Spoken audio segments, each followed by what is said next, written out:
বিশেষ ক্ষমতা আইন ও বিস্ফোরক দ্রব্য নিয়ন্ত্রণ আইনের মামলায় বরগুনা জেলা আওয়ামী লীগের সভাপতি ও সাবেক এমপি ধীরেন্দ্র দেবনাথ শম্ভুকে জামিন দেয়নি আদালত।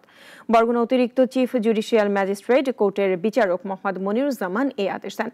কারাগার থেকে প্রিজন ভ্যানে কড়া নিরাপত্তায় শম্ভুকে আদালতে আনা হয়, কিন্তু খবর ছড়িয়ে পড়লে আদালত প্রাঙ্গণে জড়ো হন স্থানীয় বিএনপির নেতাকর্মী ও বিএনপি পন্থী আইনজীবীরা।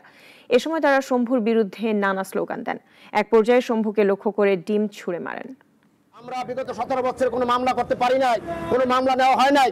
5ই আগস্টে আওয়ামী ফ্যাসিস্টের পতনের পর আমরা এই মামলা দায়ের করলে বরগুনা থানা পুলিশ সেই মামলা তার বিরুদ্ধে গ্রহণ করেছেন। এই মামলা তাকে গ্রেফতার দেখানোর জন্য আইও প্রার্থনা করেছিলেন, সেই মর্মে আজকে তাকে উপস্থাপন করা হয়েছে। ওয়ালটন আবারও মিলিনিয়ার অফারে ওয়ালটন ফ্রিজ কিনে আপনিও হয়ে যেতে পারেন মিলিয়নিয়ার।